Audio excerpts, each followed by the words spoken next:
वह छोटा लंगूर अब पेड़ की टहनी पर बैठकर भरपेट फल खा रहा था। उसने इतिहास का पहला और सबसे महत्वपूर्ण कदम उठा लिया था, और मुझे पूरा यकीन था कि मेरी बाजी एकदम सटीक बैठी है।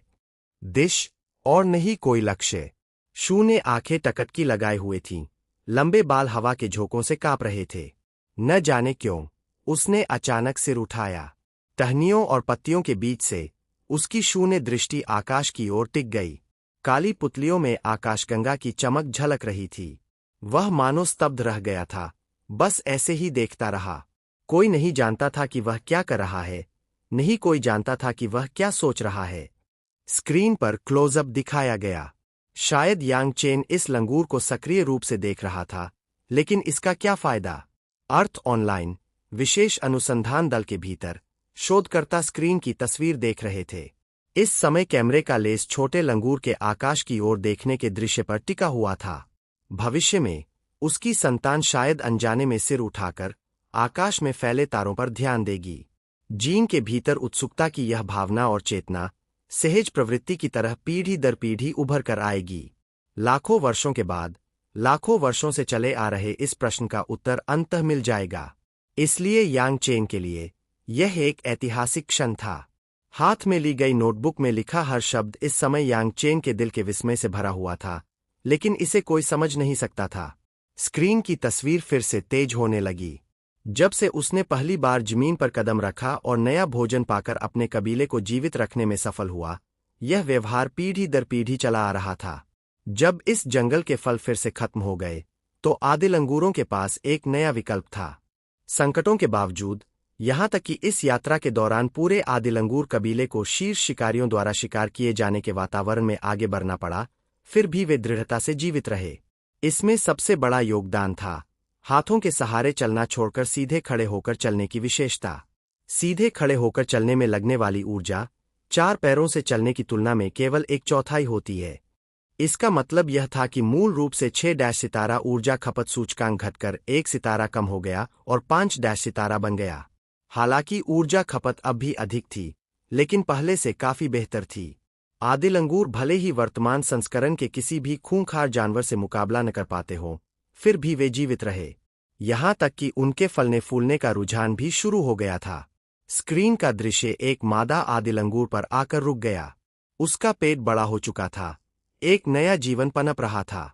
पूरे कबीले के लिए यह एक नई शुरुआत थी, निरंतरता की एक उम्मीद थी। सबकी नजरों के सामने एक नए आदिल अंगूर का जन्म हुआ। लेकिन इसी चरण में सीधे खड़े होकर चलने की कमी सामने आई। लाइव प्रसारण कक्ष में ड्रैगन राष्ट्र के दर्शक, जिन्होंने अभी अभी उम्मीद की एक किरण देखी थी, अगले ही पल भौहें सिकोड़ने लगे। यहां तक कि चिन लाओ को भी इस समय यह जानलेवा कमी दिखाई दे गई।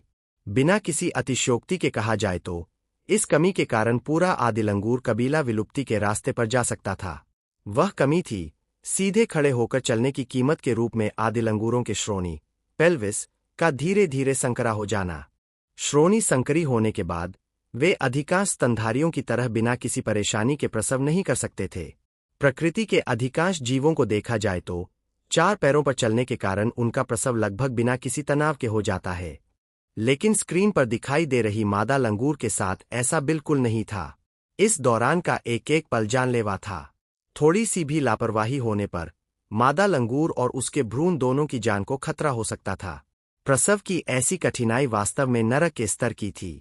प्रागैतिहासिक खूंखार जानवरों के युग में कौन सी प्रजाति इतनी कठिन प्रसव प्रक्रिया के बावजूद अपने कबीले को बढ़ा सकती थी? स्क्रीन पर देखते हुए किस्मत से मादा लंगूर ने प्रसव पूरा तो कर लिया, लेकिन नवजात शिशु बहुत कमजोर था। हिलना डुलना भी उसके लिए एक सपना था। मादा लंगूर ने भी प्रसव के कारण अपनी अधिकांश शारीरिक ताकत खो दी थी। माँ और बच्चा दोनों ही किसी भी तरह का बचाव करने में असमर्थ हो चुके थे। यह देखकर चिन लाओ ने हल्की सी आह भरी। जैसा कि मैंने सोचा था, सीधे चलने के कई नुकसान थे।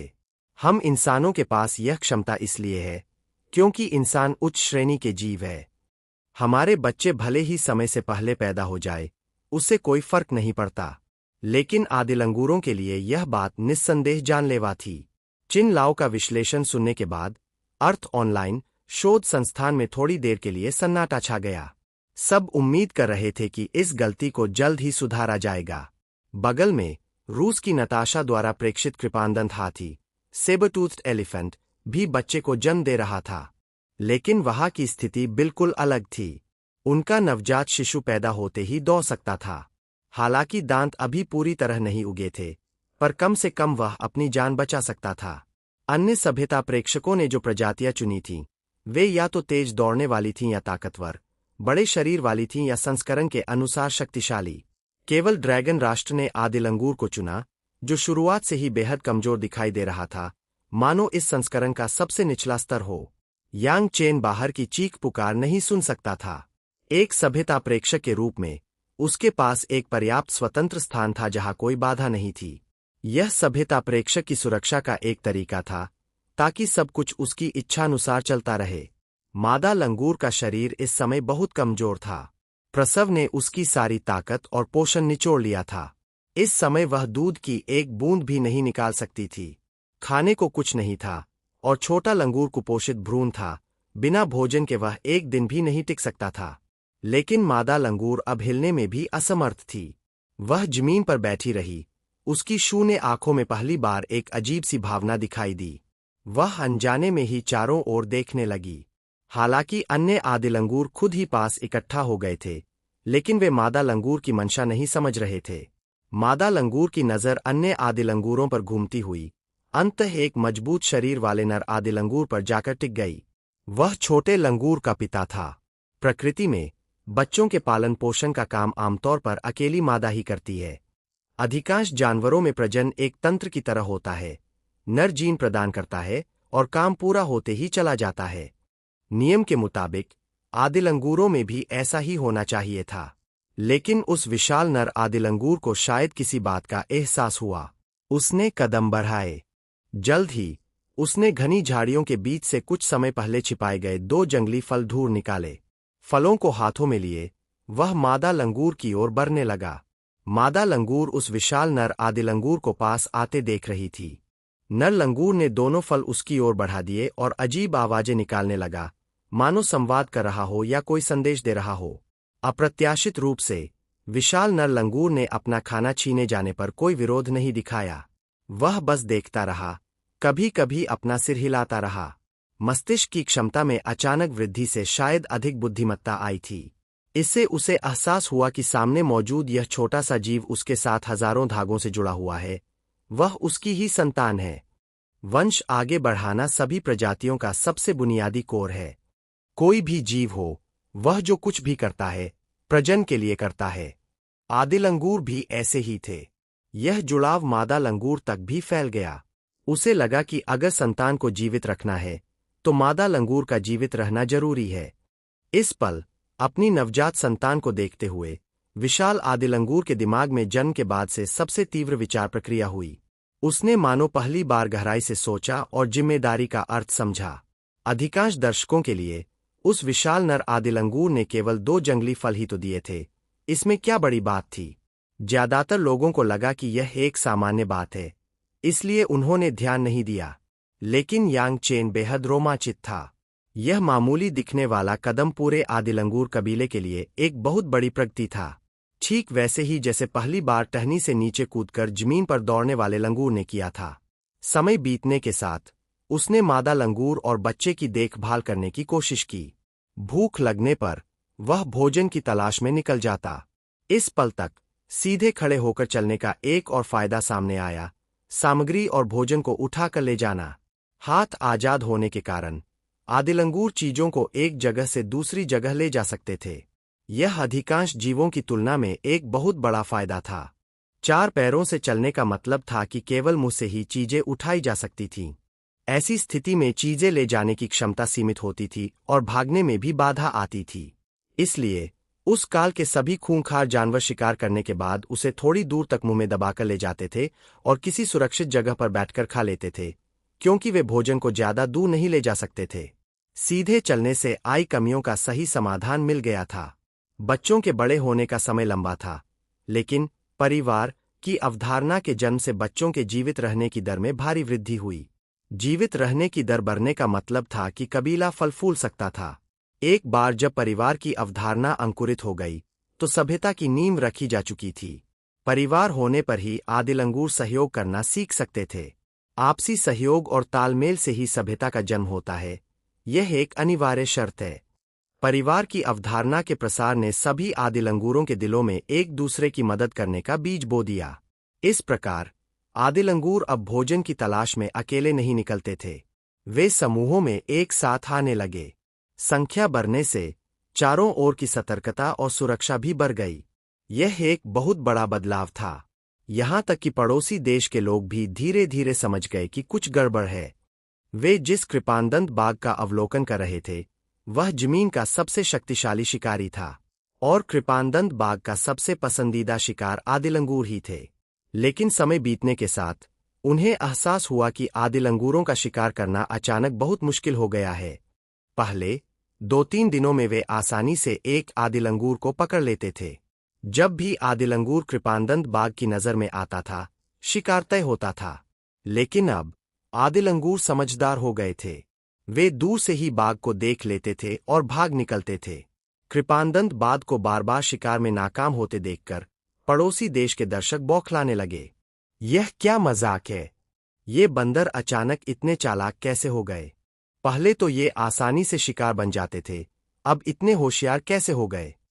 उनके लाइव चैट रूम में शोर मच गया। वे यह मानने को तैयार नहीं थे कि शक्तिशाली कृपानंद बाघ कमजोर लंगूरों को पकड़ने में नाकाम हो रहा है। जो कल तक बिना किसी लड़ाई की क्षमता वाले कमजोर जीव थे, वे कृपानंद बाघ के दांतों से कैसे बच रहे थे? अर्थ ऑनलाइन के आभासी स्थान में प्रेक्षक के रूप में बैठा चोई ताह्यून चिंता में पड़ गया। उसने यांग चेन की तरफ देखा, उसकी भौहें तंग गईं। उसे लगा कि यांग चेन ने जरूर अपने सक्रिय हस्तक्षेप एक्टिव इंटरवेंशन के अवसर का इस्तेमाल किया है, वरना आदिल अंगूर जैसी कमजोर प्रजाति कृपानंद बाघ से बच नहीं सकती थी। अगर ड्रैगन देश ने हस्तक्षेप किया है, तो मैं भी चुप नहीं बैठूंगा। उसने भी अपने सक्रिय हस्तक्षेप के अधिकार का उपयोग करने का फैसला किया और बाहर से मदद मांगी। इसके तुरंत बाद कृपानंद बाघों की शारीरिक बनावट और आदतों का सारा डेटा चोई ताह्यून की स्क्रीन पर आ गया। उसने बाहरी सहायता का विकल्प चुना। उसकी रिसर्च टीम के प्रमुख ने कहा, यह ड्रैगन देश को नीचा दिखाने का हमारा एकमात्र मौका है, हम तुम्हारी पूरी मदद करेंगे। कृपानंद बाघ अकेले और समूह में रहने के बीच की प्रजाति थे, इसलिए उन्होंने पर्यावरण में बदलाव करने का फैसला किया ताकि बड़ी संख्या में कृपानंद बाघ एक ही जगह इकट्ठा हो जाए और झुंड में रहने लगे। कृपानंद बाघों के रहने के माहौल को बदलना यह शतरंज के खेल में चारों तरफ से घेरकर मारने जैसा था। चोई ताह्यून की आंखों में चमक आ गई। इतने सारे कृपानंद बाघों के हमले से आदिल अंगूरों का बचना नामुमकिन होगा। योजना बनते ही उन्होंने सक्रिय हस्तक्षेप शुरू कर दिया। उन्होंने कृपानंद बाघों की आदतों में बदलाव किया और उनका लक्ष्य सीधे आदिल अंगूरों के निवास स्थान की ओर कर दिया। सभी कृपानंद बाघों के अवचेतन में यह बात डाल दी गई कि जहां वे अभी रह रहे हैं, वह जगह सही नहीं है और उन्हें एक नई जगह जाना चाहिए। नतीजतन पूरे महाद्वीप के कृपानंद बाघ अपने अपने इलाकों को छोड़कर एक ही दिशा में बढ़ने लगे, मानो वह जगह उनके लिए स्वर्ग हो, जहां सारे कृपानंद बाघ इकट्ठा हो रहे थे। कृपानंद बाघ पहले से ही महाद्वीप के शीर्ष शिकारी थे, और अब जब इतने सारे बाघ एक साथ जमा हो गए तो तबाही तय थी। पड़ोसी देश के लोग खुशी से झूम उठे। उनका यह हस्तक्षेप बहुत असरदार रहा। कुछ ही समय में आदिल अंगूरों के रहने वाले इलाके में कृपानंद बाघों की संख्या बहुत तेजी से बढ़ गई।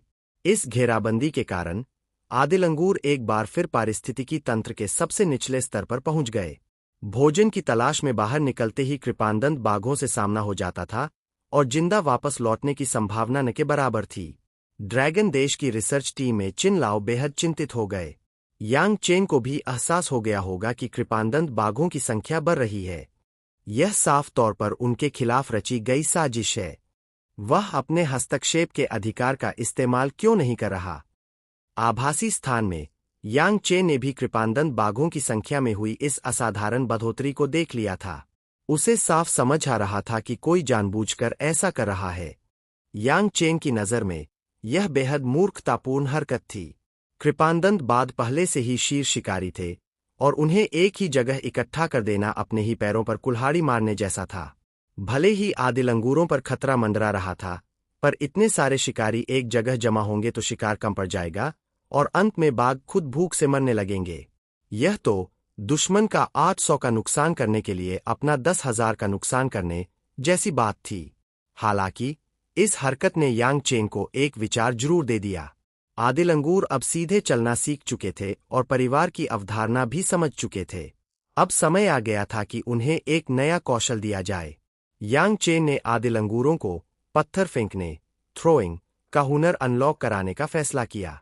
सामान्य विकास के हिसाब से इस प्रतिभा को सीखने में अभी लाखों साल लग जाते, तब तक तो यह संस्करण ही खत्म हो जाता। इसलिए यांग चेन ने उनके विकास की गति को बढ़ाने का मन बनाया। उसने आदिल अंगूरों का डेटा खोला और हस्तक्षेप इंटरफेरेंस का बटन दबाया। आदिल अंगूरों का शारीरिक डेटा और आते स्क्रीन पर आ गईं। ड्रैगन देश की रिसर्च टीम में सब सांस रोके यांग चेन के हर कदम को देख रहे थे। चिन लाओ ने राहत की सांस ली और तुरंत आदेश दिया, हमारे पास जो भी डेटा है उसे निकालो। हम यांग चेन को सबसे सटीक विश्लेषण और सुझाव भेजेंगे। पूरी टीम काम में जुट गई, लेकिन उन्हें यह देखकर हैरानी हुई कि यांग चेन ने बाहरी मदद का हरा बटन दबाया ही नहीं, वह खुद ही स्क्रीन पर बदलाव करने लगा। सब अवाक रह गए। पत्थर फेंकने का कौशल अनलॉक करने के लिए आदिल अंगूरों के शारीरिक ढांचे में बदलाव करना जरूरी था। यांग चेन ने उनके कंधों के हिस्से पर ध्यान केंद्रित किया। आदिल अंगूरों के कंधे छोटे थे और जोड़ों के घूमने का कोण सीमित था, लेकिन उनकी साकार की रीढ़ की हड्डी कमर को मोड़ने और ताकत जुटाने का आधार देती थी। यांग चेन ने सबसे पहले कॉलर बोन, क्लैविकल को लंबा किया ताकि कंधे चौड़े हो सकें। फिर कंधों को थोड़ा नीचे खिसकाकर जोड़ों के खुलने के कोण को बढ़ाया।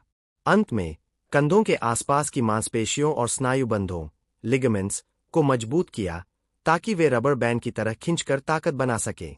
रीढ़ की हड्डी और चौड़े कंधों के संयोजन से आदिल अंगूर एक बेहतरीन जैविक गुलेल, बायोलॉजिकल स्लिंगशॉट बन गए।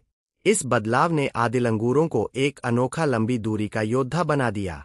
अब उन्हें करीब जाकर लड़ने की जरूरत नहीं थी। वे 10 से 15 मीटर दूर से ही भारी पत्थर फेंककर हमला कर सकते थे। जैसे ही यांग चेन का हस्तक्षेप पूरा हुआ, यह नया शारीरिक डेटा पूरे आदिल अंगूर कबीले में सिंक हो गया। हर आदिल अंगूर के शरीर में अचानक बदलाव आने लगे। लाखों साल का विकास बस कुछ ही मिनटों में पूरा हो गया। दृश्य एक मादा आदिल अंगूर पर केंद्रित हुआ, जो अपने बच्चे को गोद में लिए बैठी थी। वह एक हाथ से एक सख्त फल तोड़ने की कोशिश कर रही थी, पर छिलका छिल ही नहीं रहा था। भूख के मारे उसका बुरा हाल था, पर स्वादिष्ट फल सामने होते हुए भी वह उसे खा नहीं पा रही थी। तभी उसकी नजर जमीन पर पड़े एक पत्थर पर पड़ी। उसने फल को जमीन पर रखा, पत्थर उठाया और पूरी ताकत से फल पर दे मारा। चटकने की आवाज के साथ ही सख्त छिलका टूट गया। मादा लंगूर खुशी से चिल्ला उठी और मजे से फल खाने लगी। पास ही बैठे एक नर आदिल अंगूर ने, जो खुद दांतों से फल तोड़ने की नाकाम कोशिश कर रहा था, यह सब देख लिया। उसने मादा लंगूर की तरफ इशारा करके आवाज निकाली। मादा लंगूर ने बात समझ ली। उसने वही पत्थर उठाया और नर लंगूर की तरफ फेंक दिया, लेकिन इस बार उसके नए चौड़े कंधों की वजह से पत्थर बहुत तेज गति से छूटा। थाप! पत्थर सीधे सामने बैठे नर लंगूर के माथे पर जा लगा। मादा लंगूर ने आम बोलचाल की आदत के हिसाब से पूरी ताकत से पत्थर फेंका था, पर नए शारीरिक ढांचे की वजह से पत्थर की गति और मारक क्षमता कई गुना बढ़ गई थी। नर लंगूर सिर पकड़कर जमीन पर गिर पड़ा और दर्द से कराहने लगा। भारी शोर सुनकर बाकी लंगूर भी वहां जमा हो गए। चोट खाने वाला नर लंगूर कुछ देर बाद उठा और हैरान होकर उस पत्थर को देखने लगा। इतने छोटे से पत्थर में इतनी ताकत कैसे आ गई? उसने पत्थर उठाया, हाथ में घुमाया और फिर एक विचार के साथ उसने वह पत्थर दूर खड़े एक विशाल नर लंगूर की तरफ दे मारा। धड़ाम! विशाल लंगूर भी चीखते हुए जमीन पर गिर पड़ा। पत्थर फेंकने वाले लंगूर की आंखें फटी की फटी रह गईं, मानो उसने कोई जादुई खजाना खोज लिया हो। उसने जमीन पर पड़े बाकी पत्थरों को देखा। उसकी समझ में आ गया था कि ये पत्थर किसी भी दुश्मन को धूल चटा सकते हैं। ठीक उसी समय 3 खूंखार कृपानदंत बाघ झाड़ियों से निकलकर गुफा के मुहाने पर आ पहुंचे। बाहर रात का सन्नाटा था। 3 विशाल बाघों ने गुफा के दरवाजे को पूरी तरह घेर लिया था। गुफा के अंदर मौजूद दर्जनों आदिल अंगूर डर के मारे कोने में दुबक गए, लेकिन वह लंगूर, जिसने पत्थर की ताकत को समझ लिया था, गुफा के मुहाने के सबसे करीब खड़ा था। डर से उसके हाथ कांप रहे थे, सांसें थम रही थीं, लेकिन उसने अपने हाथ में मौजूद मुट्ठी जितने बड़े पत्थर को और कसकर भींच लिया। तीनों बाघ दहाड़ते हुए गुफा के अंदर झपटे। उस लंगूर ने अपनी आंखें मूंदी, मुंह खोला, एक भयानक चीख मारी और पूरी ताकत से वह पत्थर सामने आ रहे सबसे बड़े बाघ के मुंह पर दे मारा।